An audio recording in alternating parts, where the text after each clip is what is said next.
آج کی اس ویڈیو میں ہم آپ کے سامنے سرکار عالم پناہ کے ہاتھ کے احرام پوش،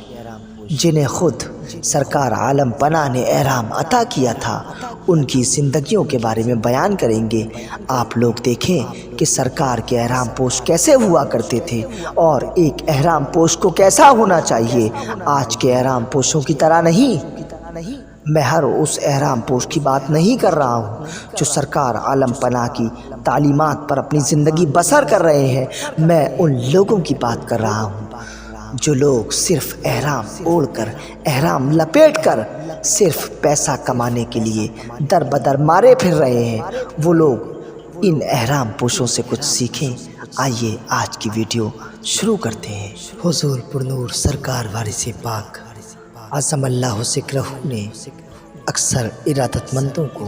خاص مجاہدت کی بھی ہدایت فرمائی ہے۔ مثلاً عظمت علی شاہ صاحب فارسی، مولوی عبدالحی صاحب فارسی اور عباس علی شاہ صاحب فارسی کو تقلید غذا کی ہدایت تھی، اور مختوم شاہ صاحب فارسی دریاواتی اور پیر شاہ صاحب فارسی مقیم ہردوئی اور نمازی شاہ فارسی اور حاجی گھوڑے شاہ صاحب کو ترک لذات کا حکم تھا، جو بہت سادی غذا کھاتے تھے اور ذائقہ نہیں لیتے تھے، اور بعض کے واسطے ترک حیوانات کا فرمان تھا، جو بخیال احتیاط نمک سے یا پانی میں بھگو کے روٹی کھاتے تھے۔ بعض کو مسلسل روزہ رکھنے کا فرمان تھا، چنانچہ حاجی فیض شاہ صاحب خادم خاص نے حسب الحکم 26 سال تک، اور سرکار ابوالحسن شاہ فارسی اٹاوہ نے 12 سال تک، اور بابو کنیا لال صاحب نے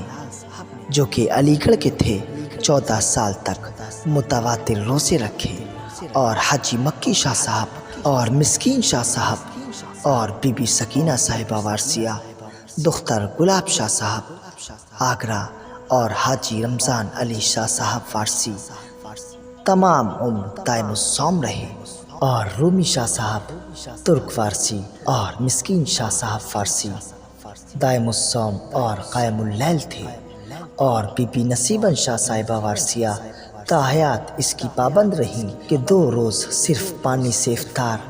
اور تیسرے روز بعد افطار کھانا کھاتی تھی۔ اور حافظ احمد شاہ صاحب فارسی اکبر آبادی نے 12 سال تک نماز معکوس شب کو پڑھی، اور شیخ مقصود علی شاہ صاحب فارسی کو صلاۃ العشق کی مدامت کا حکم تھا، اور مولوی برکت اللہ صاحب فارسی پیلی بھیت کو روزانہ 24,400 مرتبہ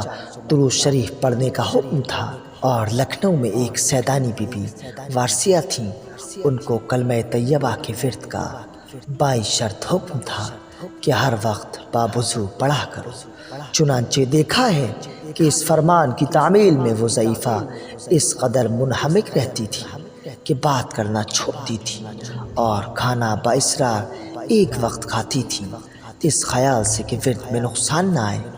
بعض کے لیے جاندار سواری کی ممانعت کر دی، اور سیاحت کا حکم قطعی تھا۔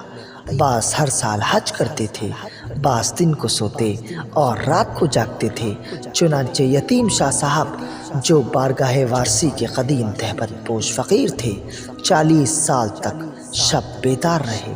اور شیدا میاں نے اپنے والد سے سنا ہے کہ ایک روز سرکار عالم پناہ لکھنؤ میں شاہ پیر محمد صاحب کے ٹیلے پر بیٹھے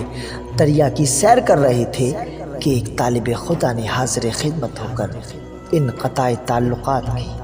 استدعا کی۔ جناب حضرت نے اپنا مستعمل احرام اس کو تفویض فرمایا،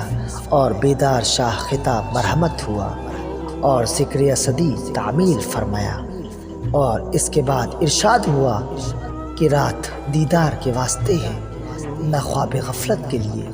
تم شب کو آبادی کے باہر یہ ذکر کیا کرو، اور جب تھک جاؤ تو کلمہ طیبہ یا درود شریف کا ورد مسلسل رہے،